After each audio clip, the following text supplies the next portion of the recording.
Hi everyone, my name is Jefferson. Welcome back to another FPL and football analysis video. And in this video, I'm going to be sharing with you my um, performance of the previous game week, and I'm also going to be discussing my transfer plans for the upcoming, should I say, game weeks. A late one this week. That's because I spent the better part of a day making these videos, or should I say, these slides. So if you find my analysis and my my thought process and my transfer plans, anything about this video, if you find it insightful or valuable to you, I would like you to give the video a like and hit the subscribe button. And yes, let's get on with the video.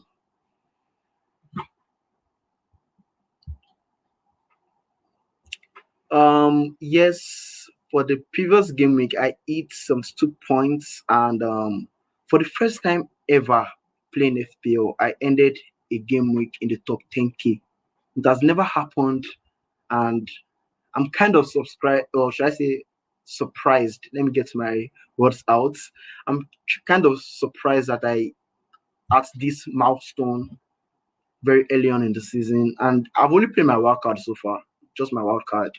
I hit the button in game week 3, and many people, or should I say, many managers around my rank have played their trip captain, their free, their bench boost. They've played most of their chips already, and I've only hit the wild card so far. And this is not just luck. This is definitely improvement on my previous season. I ended last season 600k. Unlikely for that to happen this season, but yes, I said my new rank. I'm currently ranked 8,000 in the world. From the previous rank, or should I say from my old rank of 32k. That's if you divide my old rank by 3, I'm still ranked, should I say, higher than that or lower in terms of figures. So just to show how impressive the game week was, and my game week rank 1.1 million. If you consistently hit top 1 million every game week, I guarantee you have a good chance of winning FPL. So for me to hit top 1 million this week, that was impressive. And I only had two transfers last game week. I brought in Saliba for Paul Torres, and I brought in, should I say, Calvert-Lewin for João Pedro. None of those two assets performed, but moving forward, we'll be discussing now what I intend to do with those assets in the coming weeks. Sanchez, not a good performance from Sanchez. I'm happy with him as an FPL asset, but from a football perspective, not a brilliant performance.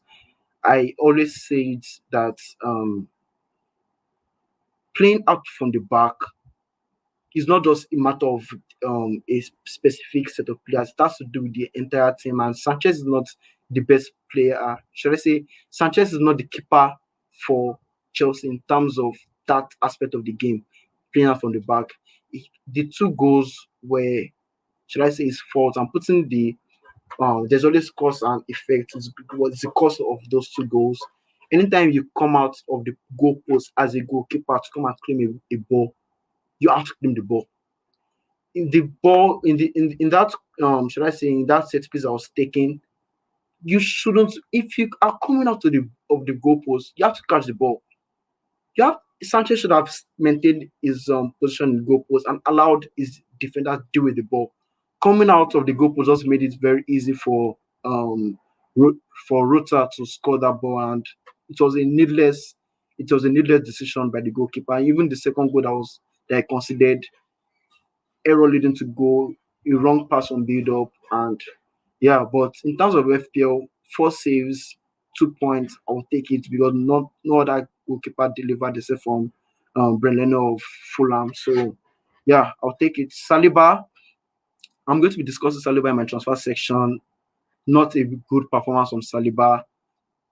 The entire defense as a whole was actually, should I say, the entire defense performed in terms of expected goals considered. They only considered, they had an XGC of 0.27.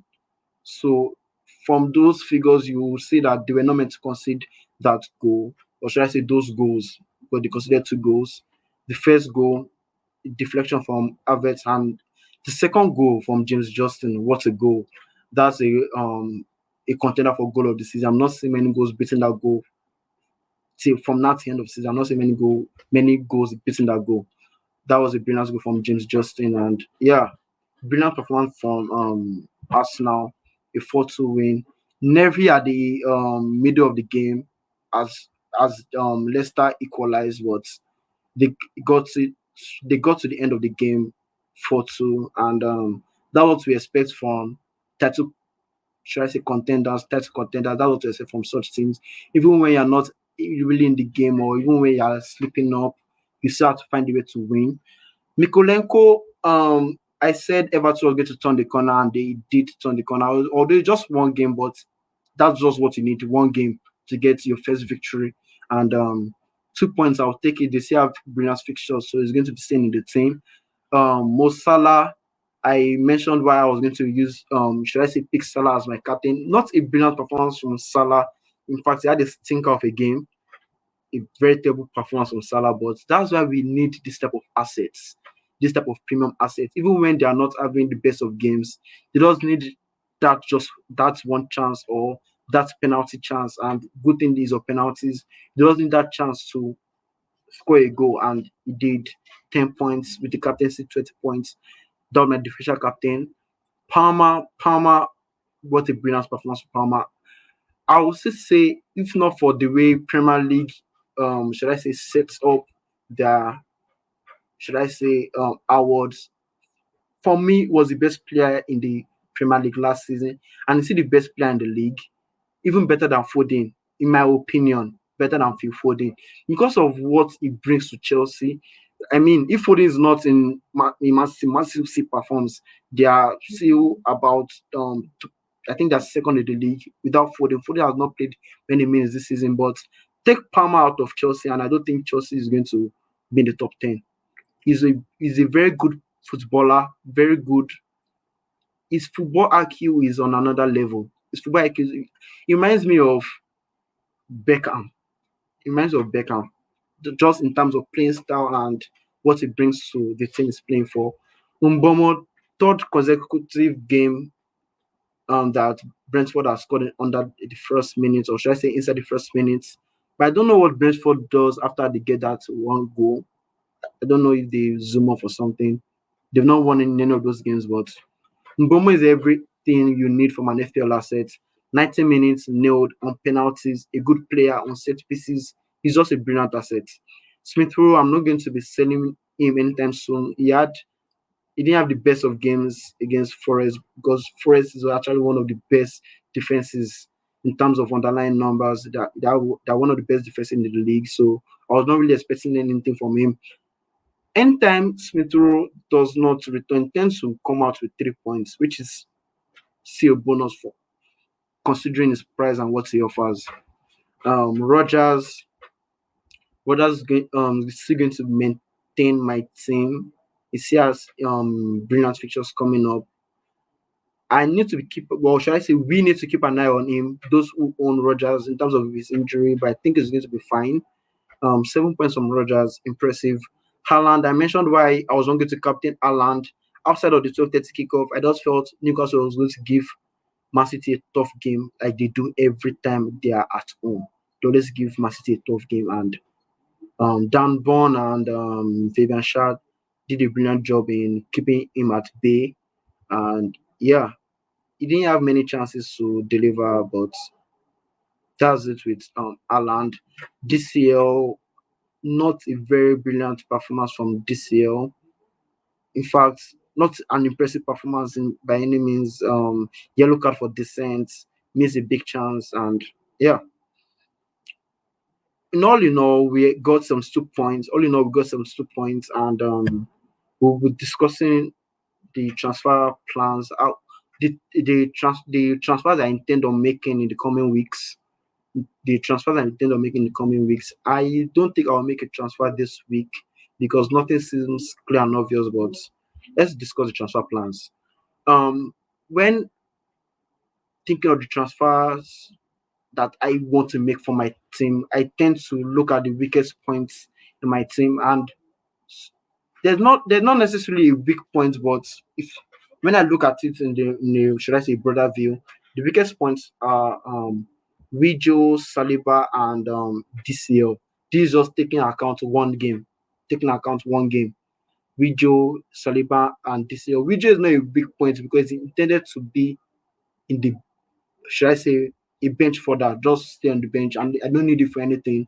So, but why I'm discussing him in the transfer section is because of a certain Dominic Solanke. I mentioned that Spurs' should I say tactics is all about creating chances for the number nine. Spurs have been looking for that traditional number nine. They've got that person in Sri Lanka. He has 3 goals in his last 3 games in all competitions, and I don't see him slowing down. He has a game against Brighton coming up this weekend. Brighton made it too easy for Chelsea, in my opinion, to get those goals, and they should have had more. They should have had more, and with that eye line, if you play, I don't see them changing that tactic. So Sri Lanka could be having a field day this weekend. Gvardiol and Rico Lewis are two assets that I like.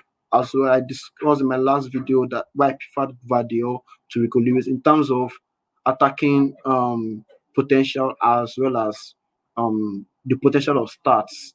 With Rico Lewis, there's always this nagging thought of whether it would start or it wouldn't. You don't really have that discussion with Gvardiol. Um, Sorry about that. Okay, yeah, back here. So, like I said, we don't really have that. Should I say discussion about that with Gvardiol? I like him in terms of what he offers this year so far in 2024. He has had the most should I say goal involvement of any defender in the Premier League. I think he has had about 6 or 7 goal involvement so far this calendar year, and I like him with brilliant fixtures coming up: Fulham, Brighton, Wolves, Southampton. Those are the type of runs that we wish for as FPL managers. Um, in terms of Saliba is still yet to have a shot, not even shot on target, a shot. He has not had any chance at all this season, and these are worrying signs. And I'm still going to keep him for Southampton, but I don't think he will survive Game Week 8 because of the players that I've mentioned. I don't think he will survive Game Week 8. So looking objectively to my transfer plans, the person, or should I say, the player I want to bring in the most is Dominic. So to bring in Dominic, I have two options. It's either I sell DCL or I sell Widio. If I sell DCL, I could downgrade Saliba to Rico Lewis. If I prefer Gvardiol to Rico Lewis and I just make the straight swap of Saliba to Gvardiol, my only other option is to do another transfer, which is Salah. I need to downgrade Salah to one of Saka or Foden. I need more information in Game Week 7 to see if Foden has the potential of stats. If I see that potential of stats, it's going to be a healthy differential into my team, and I could make a double switch of Salah and Wijo for Foden and Solanke without taking any hits. That's what I want to do. If I avoid making any transfer in Game Week 7, there will be the international break for me to react to any injuries. So come Game Week 8, I will have 2 transfers. With those two transfers, I could either downgrade Salah and to Saka or Foden. I still believe Salah in isolation is a better asset to Saka, and Foden is a better asset. But when you combine Salah and let's say a DCL, let's say Salah and this. In fact, if I'm downgrading Salah, it will be to upgrade Wijo to Solanke. So when you look at this in the broader view, it will be Salah and Wijo for Solanke and Foden or Saka. If I make those two transfers, I'm going to have the luxury of rotating Rogers and Smith Rowe. I mentioned in my previous video that both assets are better as rotation pairs. Rogers is still good enough. Both assets could be good enough for starts, but there's some certain fixtures that you wouldn't want to start those assets. So I will For my team, I prefer them as rotation pairs. So if I can rotate them effectively, I like that balance. So Solanke, I will find all possible means to bring Solanke in game week 8 because of the brilliant fixtures he has. Game week 8, he has West Ham United and just brilliant fixtures till Christmas. And I could keep him for that long run and just leave him there, not sell him at any means. I will not be able to sell this year because of the fixtures. What I mean is that last season I bought Pascal Gross for a 10 game span. He blanked in the first four. I sold him. Then he decided to haul in the final six. He didn't have anything less than 6 points in the final 6 games, and that hurts me. And I'm not going to allow that to repeat itself. Even if this year blanks for the next 5 game weeks, I don't care. I'm not going to take that chance anymore. So I'm going to keep this year all in my team. Forgive me for this year. What I mean is cover the win. I'm going to keep this year all in my team, and I'm just going to leave him there. I mentioned that Everton is turning the corner. So if Everton is going to turn in the corner, you expect this year to be amongst the goals. He has 90 minutes in him. He's nailed. He's on penalties, and he's a good striker as well. Not playing for one of the best attacks in the team, but he's a good striker. So these are my transfer plans for the upcoming weeks. I've mentioned that I'm going to roll my transfer because I need more information for Game Week 8. Once I get enough information, I'll be able to objectively make transfers in Game Week 8. I'll have 2 transfers, and yeah, this will be my team come Game Week 7.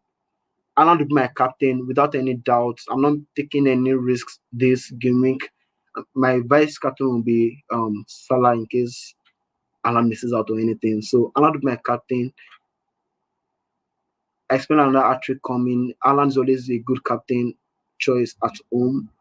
And yeah, my team is not as optimal as I would like, but you don't always get an optimal team every week in FPL. So Smith Rowe, I could just leave him there. I'm not expecting anything from him, but even if he gets me 2 points, I'm fine.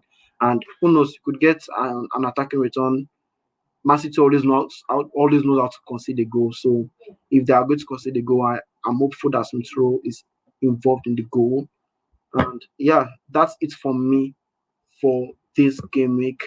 Once again, if you find this video insightful, if you find my analysis and anything about the video, if you find it insightful, just give the video a like, subscribe, and I will see you guys very soon. Thank you for watching the video, and yeah, cheers.